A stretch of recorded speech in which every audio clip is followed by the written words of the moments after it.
بسم الله الرحمن الرحیم. سورة الحجر آیت نمبر 80. سورة الحجر نمبر آیت 67. اعوذ بالله من الشیطان الرجیم. بسم الله الرحمن الرحیم. وجاء أهل المدينة يستبشرون قال إن هؤلاء ضيفي فلا تفضحون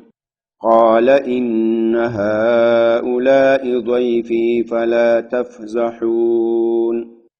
واتقوا الله ولا تخزون قالوا أولم ننهك عن العالمين قال هؤلاء بناتي إن كنتم فاعلين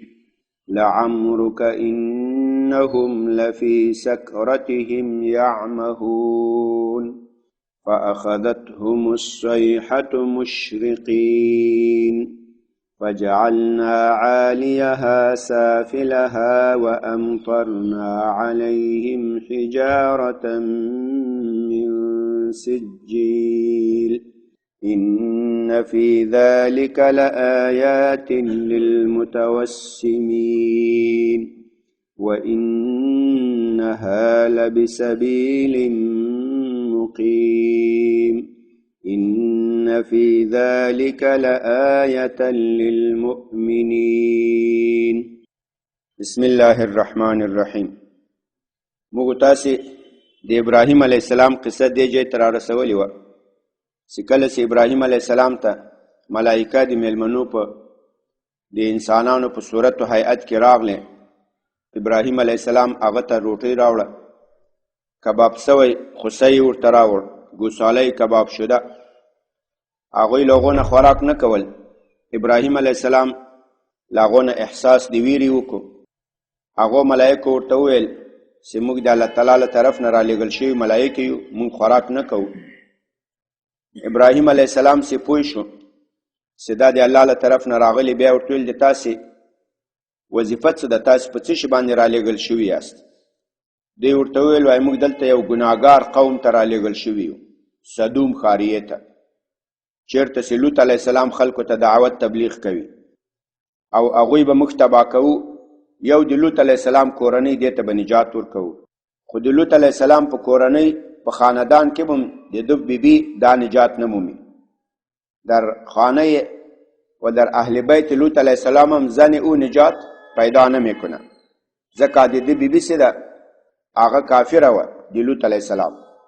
هغه به هم له د پاته شوو خلکو سره پاته کېږي، په خاریه کې هغه به تباه کېږي. او لوط علیه السلام ته ویل چې ته به له خپل اهل بیت سره په شپه شپه کې له دې خلکو نه وځې او شاته به راګورئ نه، شاته به سیل نه کوئ چې په قوم څنګه عذاب راځي. او په دې باندې چې عذاب راځي دا د صبح صادق په ټیم راځي، در وخت صبح صادق سره راځي عذاب میایه. نو اوس هغه پاته قصه کوي چې ملایکه راغله لوط علیه السلام ته. لوط علیه السلام ته د میلمنو په شکل د ځوانانو په شکل راغله. د لوط علیه السلام قوم اخو بدکاران ول، لواطت به کول. نو هغوی ته د لوط علیه السلام ښځه دا د هغو جاسوسه وه. ښځې ورغله، قوم یې را خبر کړو چې تاسې راسئ، ډېر ښایسته میلمانه راغلي. هغه خلک راغلل ډېر په منډه منډه، بس خوشحاله ول. لوط علیه السلام په خپله د دې سدوم د خاریې اوسېدونکی نه و. خو موږ تاسې ویل چې لوط علیه السلام له ابراهیم علیه السلام سره له عراق نه راغلی و. نو د لوط علیه السلام په دې ټوله خاریه کې موږ تاسې په اصطلاح تربوري نه درلود چې په ده باندې ودرېږي. قومیان یې څوک نه ول، بس تنا پاته شو. میلمانه په حجره کې ناست دي، دی په دروازه کې ولاړ، د قوم په دروازه کور باندې را چارپېره شول. لوط علیه السلام ورته ویل چې والکو دا د ما میلمانه دي، د میلمنو تر مخ ما مه رسوا کوئ، دا خو د ما ټول عمر رسوایي ده. په وایي ولې موږ نه وو درته ویلي چې بس ته به له دې کیسو کې کار نه لرې، هر څه کوه خو له دې سره به دې کار نه وي، چې موږ څه کول بس هماغه به کوې. ما به تو شما نگفته بودم که در این کاراتو ممانعت نبکنی، بان که ما چی میکردیم. وای والک خو کتاسی اراده لري ادي مال ورګانی دی هغه تاسو ته ډېرې پاکې دي مطلب یې د دې خپلې زوجې وې ځکه لوط علیه السلام خو قوم کې مشر و د قوم مشر خو د قوم زنانه ته د لور خطاب کولی سي لکه اوس یو مشر چېرته یو زنانه وویني نور ته یې لورې اخوا ته لاړ شه لورې دې خوا ته مه راځه دلته ګاډی راځي دلته لار بنده ده ایتو خطاب آدم میتانه پیری قوم با زنای قوم یا ار نبی هغه خپل امت ته لکه د پلار شان لري اوس د نبی اسلام بیبیانو ته امهات المؤمنین وایي د موږ مورګانې وایي ځکه د هغو عزت و مرتبه موږ ته د مور په شان ده یا له هغې نه اوچت ده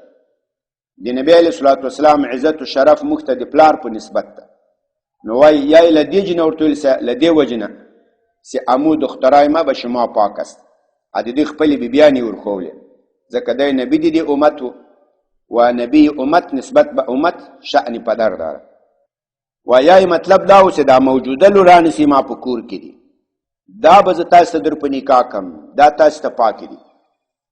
لور و خور خو د بل سړي ته په نکاح باندې روا کېږي او سړي خو په یو صورت باندې هم نه روا کېږي سړي خو که نکاح وکړی هم نه کېږي هغه خو مطلقا حرام ده ملایکه چې په دې پوه شوې چې لوط علیه السلام ډېر خفه سو هغه ورته ویل چې دوی موږ ته رسېدل نشي کولی موږ د الله تعالی له طرف نه ملایکه یو او دغه قصه په دې کې نه ده ذکر موږ صرف د دې لپاره راغلي یو چې تا ته خبر درکړو ای لوط علیه السلام ته او د تا خاندان او څوک چې مسلمانان دي دا به د شپې له دې کلي نه هجرت کوئ او د تا زوجه به پاته کېږي ځکه هغه د دوی په شان کافره ده نور به په دې خلکو باندې د سبا په ټیم د صبح صادق په ټیم به په دې باندې عذاب راځي موږ دې لپاره راغلي یو ته خفه کېږه مه لوط علیه السلام لوط علیه السلام ډېر خفه سو دا ملایکه راووتل بېرته خپل کوم صورت چې د ملایکو یې په هغه صورت باندې سول او دا خپل وزرونه د خلکو خواته داسې وخوځول د هغو سترګو باندې یو پړک راغی سترګې په سترګو یې تاریکي شوه ملایکه که برآمد پس به مو صورت ملکوتی خود به طرف همه قوم بالهای خود را تو حرکت داد به چشمای زوا تاریکی آمد هغو سره منډې که یو په یو خوا بل په بل خوا هلسې دا ساحران دي دا جادوګران دي ایستې سره منډې کړې وجاء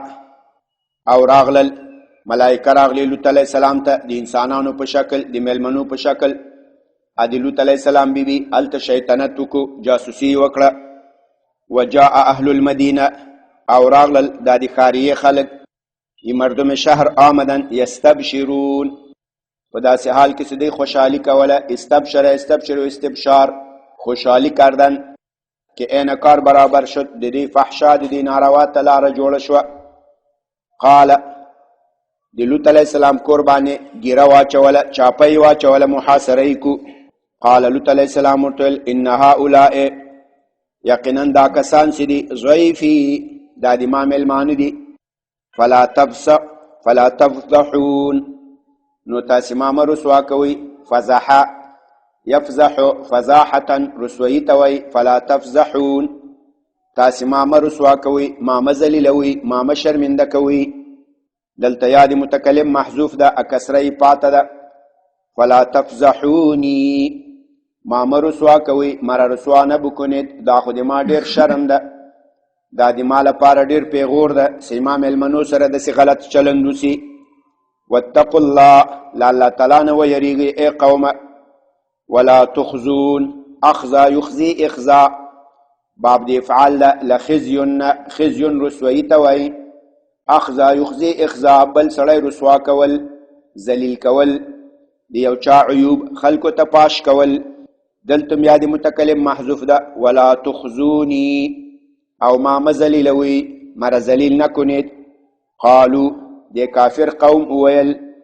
اولم ننهک عن العالمین آیا مونږ ته نه وې منې کړی نها ینها نهیا منع کول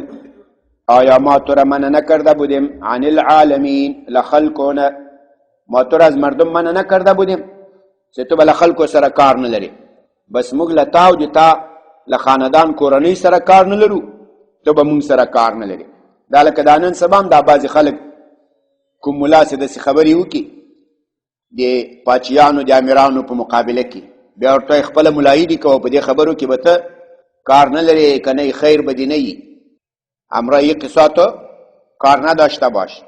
مولا صاحب کله د سیاست خبرې وکړي، کله د نظام خبرې وکړي، کله د جهاد خبرې وکړي، بیا محاله کې یو نیم ورته راپورته سي د په خبر سي د په طبیعت برابر نه وي. خبره د شریعت دی، د قرآن دی، خو د په طبیعت نه برابر. وای ملا صاحب خپل مولایي دی کوه، له دې خبرو سره تا کار نشته، دې خبرو کې ته کار مه لره. دې ته ویل لوط علیه السلام ته خپل کار کوه، له خلکو سره تا کار نسته، موږ که څه کول هغه به کوو. اولم ننهک آیا موږ ته منې کړی نه وې، ما توره منع نه کرده بودیم عن العالمین له خلکو نه، چې له خلکو سره به ته کار نه لرې، که موږ څه کول هغه کوو. قال لوط علیه السلام ورته ویل هؤلاء بناتي، دا زما لورګانې دي. بنات جمع د بنتون، لور ته وایي. یې دخترای ما است، له دې بنات نه یا د دې خپلې بیبیانې مرادې وې، یعنی ورسي که خپل شهوت پوره کوي خپلو بیبیانو ته ورسي. هغه تاسې بیبیانې خو د ما لورګانې دي، ځکه نبي د امت هغه حیثیت د پلار لري، یا دی په قوم کې مشر و، مشر په قوم کې هغه د ټولو زنانو په نسبت باندې د پلار حیثیت لري، هغې ته د لورګانو خطاب کولی سي. دا د ما لورګانې د تاسې بیبیانې، دا تاسې ته ډېرې پاکې دي. ان کنتم فاعلین، که چېرته تاسې دا فعل کوونکي یاست، که خپل شهوت پوره کوئ. دویمه معنا له بنات نه خپلې لورګانې مراد وي، د ما دا نسبي لورګانې، دا تاسې ته په نکاح سره ډېرې پاکې دي. ان کنتم که تاسې یی، اگر شما هستید فاعلین که شما کار میکنید، یعنی شهوت خود پوره میکنید،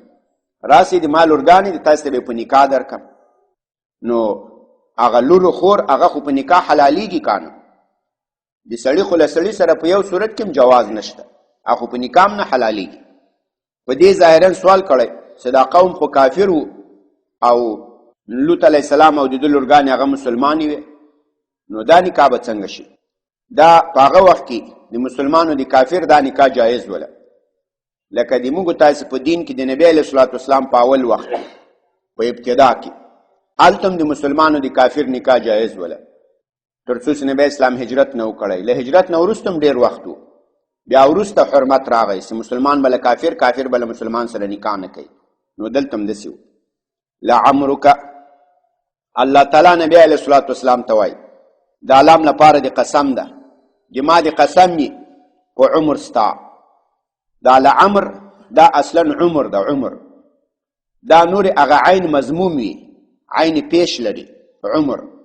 خو یو سی په باب د قسم کې راسي چې قسم پې کوي، بیا هغه عمر ته فتحه ورکړي. لعمرک، الله تعالی د نبی اسلام په عمر قسم کړی. الله تعالی په هر شي باندې قسم کولی سي، یا الله چې څنګه اراده یي. یا الله بندگان به صرف د الله تعالی په اسماء او په صفاتو قسم کوي، یا الله بندگان به په بل شي باندې قسم نه کوي. په حدیث شریف کې راځي وایي تاسو په پلارانو په دې باندې قسم مه کوئ. من کان منکم حالفا فلیحلف بالله، وایي که تاسو کې څوک قسم کوونکی هغه د قسم وکړي په الله باندې، له الله نه سوا په بل شي به مسلمان قسم نه کوي. لعمرک، د ما د قسم ستا په عمر باندې. نبی علیه الصلاة والسلام ته وایي انهم، یقینا دا د لوط علیه السلام دا قوم سو لفی سکرتهم، دی په خپله نیشه کې ول. سکره، سکرتون دا له سکره یسکرو، سکرن اصلا نیشې ته وایي. دا نیشه خو بیا قسمه قسم نیشې وي، یو د شرابو نیشې، یو د شهوت نیشې، یو د مال او د دولت نیشې، د ځواني نیشې، قسمه قسم نیشې وي. سړی په خبر سم نه پیږي، خبرې ذهن ته نه راځي. اوس دوی ما د شهوت په نیشه کې غرق ول، نور نه د لوط علیه السلام په عزت بند ول، نه د هغوی د میلمنو د عزت خیال ساتل، د هغه هیڅ خیال نه ساتل. ای نبی اسلام، تا په عمر مې د قسم وي، یقینا دی لفی سکرتهم، دی په خپله نیشه کې یعمهون سرګردانول. عمها یعمهو، عمهن سرګردانی ته وایي. یقینا یا در نیشه خود، در نیشه شهوت خود سرگردان بودن. فاخذتهم، نو دی ونیولل. دلته هغه نوره قصه نه ده شوي، هغه بیا په بل ځای کې راځي. ملایکه اوس د لوط علیه السلام پریشاني ولیدله، هغه ورته ویل خفه کېږه مه، دوی موږ ته رسېدل نشي کولی، موږ د الله ملایکه یو، دوی موږ ته هېڅ تکلیف نشي رسولی. هغه بیرته نور موږ له تا نه رخصتېږو، لوط علیه السلام ته ویل موږ راغلي وو ستا ته خبر درکو چې داسې به نن شپه ته سفر کوې هجرت به کوې له دې کلي نه او په دې خلکو به عذاب راځي د صبح صادق په ټیم کې کله چې نور دا سبا کیږي او تاسې به څوک شاته نه راګوري د دې سیل میل به نه کوئ او تاسې به شام ته ځئ ابراهیم علیه السلام خواته یا به مصر ته ځئ هغه ځای تاسو ته فیصله شوې ده او ملایکو خپل وزرونه د دې طرف ته ور وخوځول هغه د دې ټولو په سترګو باندې تیاره راغله چشمایش تاریک شد سره منډې کړه یو خوا بل خوا چې دا ساحران دي دا جادوګران دي دا کوټګران دي دا انسانان نه دي لاړ وتښتېدل فاخذتهم خاضخ وتښتېدل لوط علیه السلام د شپې ځان تیار کو په نیمه شپه کې دی او ټول اهل بیت څوک چې د سره مسلمانان ول دا روان شول دی له شاول قوم له مخې و دې چې کله ورسېدل د سبا په ټیم کې جبریل علیه السلام راغی دا د دې ټوله خاریه دې نه یې وزر لاندې کو پر خودره زیر شهر ازیا کرد دا خاریه ټوله داسې اوچته کړه آسمان پلو وایي تر دې چې دغه اول آسمان دا نږدې آسمان وایي د سبا په ټیم خوا چرګان اذانونه کوي هغه ملایکو وایي د چرګانو اذانونه واورېدل له هغې طرف نه بېرته داسې راولټه کړل چې دا الټه را روان شول سرنګون کې یا روان شول له بره نه د تیږو باران هم پې وسو هغه تیږې له خټې نه جوړې وې او بیا په جهنم کې پخ سوي وې هغه د تیږو باران هم پې باندې وسو لاندې باندې سو باندې لاندې سو بالایش پایین پایینش بالا شد او د تیږو باران هم پې باندې وسو اوس هم هغه وران کلی آبادي آثار عتیقه هغه شته ده تاسې په نېټو په دې کې کتی سئ وای فاخذتهم نو دی ونیولل الصیحه سخت آواز یو چغم په دی باندې وسوله صیحه مصدر د لپاره د مره لصاح یصیح صیحه او دی ونیولل سخت چغی مشرقین په داسې حال کې سلمر راختل اشرق یشرق اشراق یا په داسې حال کې سدی په سبا کې داخلېدل یا را گرفت یک صدای بسیار سخت در حالی که یا در صبح در وقت طلوع آفتاب داخل می شدن فجعلنا نومگو گرزول عالیها عالی په معنا دی بره طرف اوچت عالی طرف بالا مگو گرزول د دې بره دا مو گرزول سافلها د دې لاندې مرتبان کو و امطرنا امطر یمطر امطار باب دی افعال لمطرنا مطر باران توای امطرنا ما باران کردم مغ بارانو کو پدی بانی حجارتن دیتیگی ما باران کردم سریشان حجارتن سنگرا اغا سنگ تیگی من سجیل دی سجیل دا سجیل اصلا فارسی لفظ دا بیا عربی تتللی دا فاصل که سنگ گیل سنگ تیگی توائی او گیل دا خط توائی یعنی اغا تیگا سی اغا فاصل که خطوا بیا پا اور باندی پخصوا بیا تیگا سوا یعنی آن سنگی که اصلا گیل بود باز با آتش پخته شد باز سنگ گردید سنگ گیل بیا پا عربی که خو گاف نسته ده اغا گافی پا جیم بدل کو سجیل سو اجیمی بیا پا جیم که ورمدغم کو نو من سجیل پا دی بانی بارانو کو دی تیگو من سجیل سی اغا دی خطی تیگو پا اور دی جهنم پخسوی و ان فی ذالک یقینا پا دغا عذاب کی دا پا کمسی په قوم لوط راغله له آیات په دې کې واضح دلایل دي للمتوسمین متوسمین او متوسمین دا جمع دي متوسمون ده متوسم دا صيغه دي تفاعل ده لا وسمتن دا علامه توای وسما يسمو وسما دا علامه توای اخلق سګيري په توري هغه رنگ تم وسما وای هغه رنگ ته ځکه وسما وای چې هغه په ګیره باندې رنگ علامه جوړه کی اول ګیره سپینه یا غي درته تور کی ادي وسمه علامه په پاتې سي اصلا وسما يسمو وسمن دا علامه توای لکه تاسو ویل وای اسم تم ځکه اسم وای دا فاصل کې وسمن علامه توای اسم علامه په خپل مسما باندې نو توسم باب د تفاعل توسم دا ست علامه طلبيه اوس مثال ته یو ځای نه معلوم بل سړی نه خبر کې چې دسی بلال شي بیا دلته یو بورډ لیکلی دلته یو مثال یو دکان ده دلته یو مارکیټ ده دلته فلان ده داسې علامې درکې ته په دغو علامو باندې روان ځان یو ځای ته رسوې داسې سړي ته متوسم وایي چې په نښو نښو ځان جې ته رسوي به علامه خود را به یک جای می رسانه. داسې سړي ته متوسم وایي. دلته څوک مطلب ده؟ دلته له متوسم نه هغه څوک مطلب ده د الله تعالی چې کومې نښې نښانې جوړې کړي د توحید، د خپل ربوبیت، د خپل د قدرت، د هدایت. تو په دې کې سوچ کوې ځان یو حق ته رسوي. داسې سړي ته متوسم وایي. دا د لوط علیه السلام په قصه کې واضح دلایل دي للمتوسمین،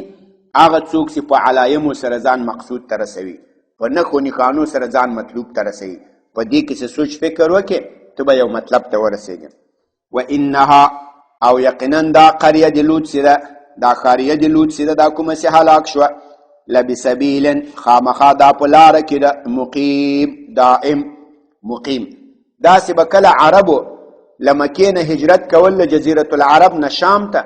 دا د صدوم ښاریه په لاره کې راځي، له دې خوا به هم پرې تلل، له هغې خوا به هم پرې راتلل. میگویی در راه دائمی شما واقع است. دا د تاسو په همیشنۍ لار کې واقع ده. تاسو همیشه سفر کوئ، په دې کلي ځئ راځئ، نو له دې نه خو سړی ډېر عبرت اخلي. و انها دا مدینة قوم لوط چې ده، لبسبیل